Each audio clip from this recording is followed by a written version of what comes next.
Hey everyone, and welcome back to the 715. I'm your host Ria Shankar, and today we're actually gonna have very special guests on the podcast today.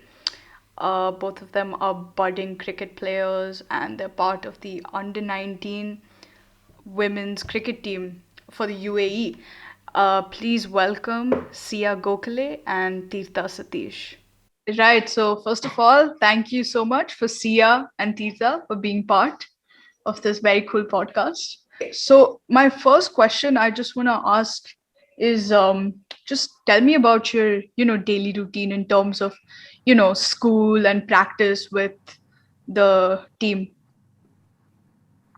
So normally like I go to school, so day starts pretty early by around 5:30, and school keeps me occupied till around 2 or so once I'm back.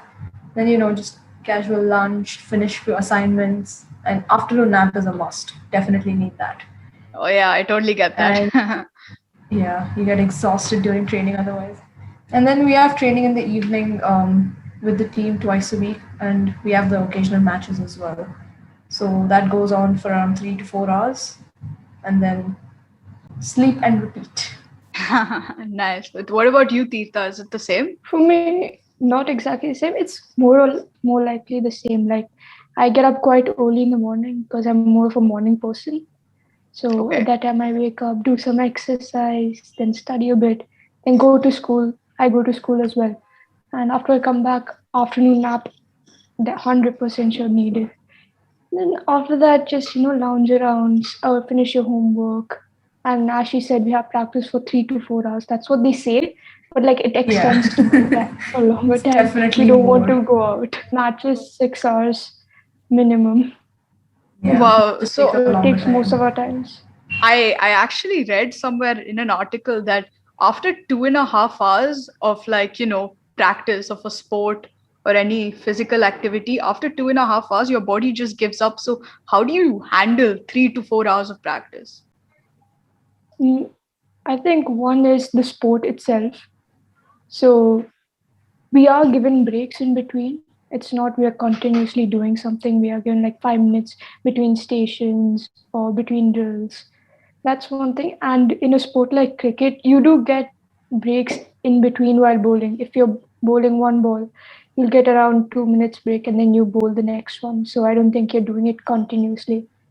Yeah, it's there's quite an amount of intervals that are there in between, to catch your breath, get yourself back together, then focus on the next ball. And you said that you have matches how many times a week?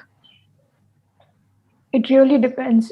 When we have few tournaments together, we might even have 3 matches per week, but normally it's one match per week.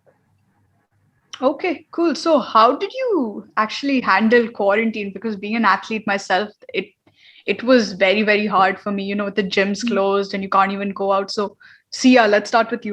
Quarantine was actually a really hard part because it just sends you into that, laziness coma. Mm. So you just have no like motivation as such because you're just literally stuck within four walls. There's nothing to do. But we actually, a few friends and I, we started having Zoom sessions, and we would train on Zoom. Oh, So we would like, wow. Nice. yeah, so we plan out a workout routine, and one person like each would plan for like one day, and we'll try to have like challenges or something. Like I don't know if you've seen on social media, but you have like those spell your name or Oh, those yeah, kind yeah, of yeah, things. I've seen that. Those are really cool. Yeah, so we try to do something like that, just a little bit to keep for like an hour or so in the evening every day, just to stay healthy for a while, stay fit. For me, quarantine definitely was a tough time, especially with the grade 10 boards and 11, all the confusion. It was really hard to fit in um, time for fitness. But yeah, we did have online sessions like Sia said. Even the coaching used to keep sessions for us online, Hmm. and each person would take responsibility of creating a new workout every day. That's cool.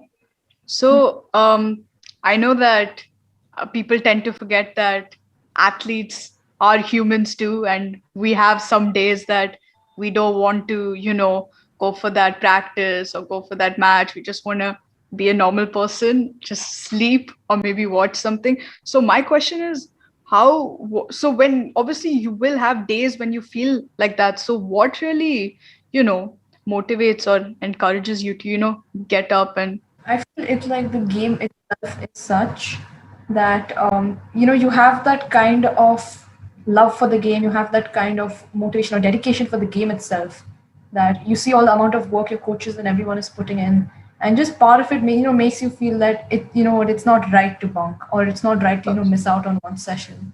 It's just that constant effort you keep putting in.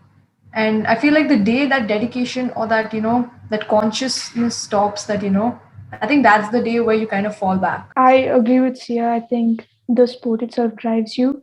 But apart from that, there are some days when you really don't feel like everything. That time I just say, I just count backward like 3, 2, 1, and I just get up.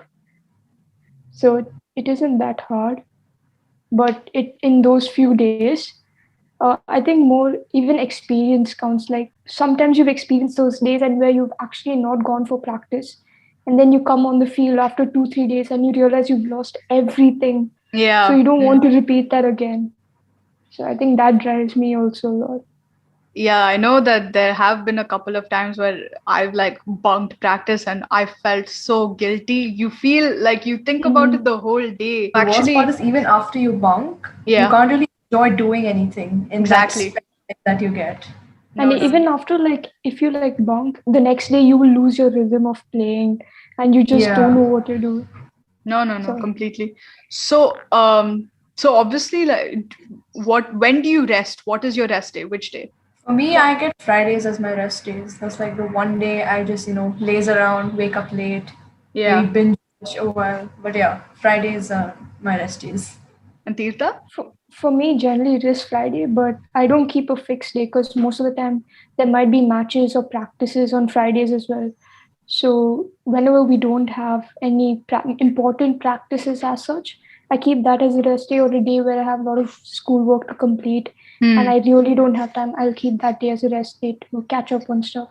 Yeah, no, Friday is actually my rest day too. But like rest days are so underrated because your body needs at least like a day Mm. off, just and so does your mind. But no, speaking about mind, so I have a coach she's coaching me right now, and like at the end of the match, when she was, when I think we actually lost that game, and then she was just telling us that, women or like female athletes are seen to be, emotional, and 90% of winning a game, it's all in your head, it's all mental, and 10% is the actual, skill, athleticism. So my question is, how do you deal with that? Because I know for a fact that I have dealt with confidence like in my game. So I want to ask, have you ever faced any problems of that, and if so, like what are you doing to cope with it? I feel like having a supportive coach is it's a really great kind of plus point. Hmm. Thankfully, we have a really supportive coach. Even whether if we lose a match or if we win a match, he's always there for us. He's there to back us up. He will tell us where to improve on. He will, and we ourselves know, like, okay, yeah, this didn't fit right, or, something was not right at that point, but we can do something to fix upon it, or something to work on it, so that next time we have a match, or next time we are in such a situation, we actually know what to do, and we know how to tackle the problem as such. Tita? Yep, for me, like definitely mental staying positive in any sport is like very important, and especially when it comes to cricket, uh, while batting. And I think apart from having a positive coach, just surrounding yourself with positive people and your teammates will help you a lot to keep a positive mindset. Like they will support you when you're not doing something right. One thing is after the match, after losing, you're Hmm. negative, but sometimes it's during the match and only your teammates can help you at that point of time. Yeah, no, I I think. completely agree. Like, I feel that it's something that has not been spoken about. So many players I know, they're not confident, or they're just not. They don't believe in themselves, but that's really important when it comes to like giving your best shot. But no, let me ask you this. So you said that you have to surround yourself with Yeah. positive people and all, but I know that like you could have a self doubt like within yourself, like Mm. you have that question in your mind, like, oh, am I good enough? So obviously, I know at one point of time you would have had that, but so what do you do at that point when you have that? How do you get that out of your head? For me, I just keep telling myself like everything happens for a reason. And That's you your know the quote, Insta bio as well. yeah. And you've heard like the quote, like fake it till you make it. Yeah, of course. Yeah, I think that's one of the things that I say to myself. And I keep reminding like we've come to this place, like the position we are at. We've done something to achieve it, and you're there because you deserve it. So if you deserve it, that means you have the potential and you can do it. So that's what I tell myself. I absolutely agree with what Tirtha said because it is very important to keep backing yourself up. And even when you have that, see that kind of small thought of, okay, am I good enough? Am I worth it? I feel that if you're in that position where you're playing for a team where you actually deserve to be, if you have been there, that means someone is out there who actually believes in you, who thinks that, you can do this. So it's only right that you prove them right. You show them that, yeah, I can do this. It is possible. So if you're there for a reason, you're there because you deserve it. No, that exactly. That's I completely agree with you guys. So, for the listeners that do not know what's happening in the current situation, and let me just give you both of you a heads up. Right now, it is a controversial topic what we're going to talk about, and just feel free to be completely honest. Like I'm going to give my thoughts as well. So, California and other states are recently passing a bill saying that trans women won't be allowed to play women's sports. So, you know what? I will go first and I will say my opinion about this. Honestly, I'm on the fence about I really am. I completely agree with the fact that trans women would have a biological advantage, with the fact that they have more testosterone than female athletes, and that does put them, at a higher level. But it, it is also kind of a bias not allowing them to play women's sports, but I don't have a fixed opinion on it. But at the same time, I know a couple of people have said, hey, why don't we create a transgender category? But that's even more bias, like men, women, transgender. That's even more bias. That's actually worse. So you know what, let me start with Tirtha. What do you think about this?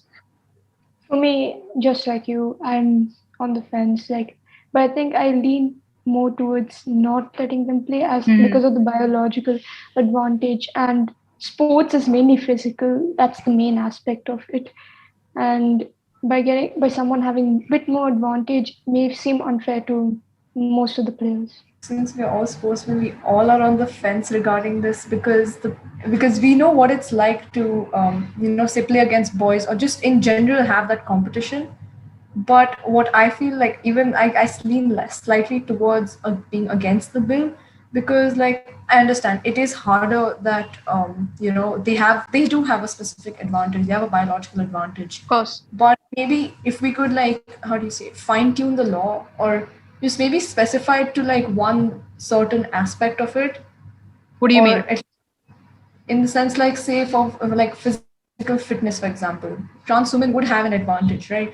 So if we like set the bar a bit higher for them compared to like biological women or women in general, maybe that would kind of power up the scores or just level the playing field for them. Okay, I think I get where you're coming from. So Yeah. I feel all, like you said, all athletes are on the fence about this.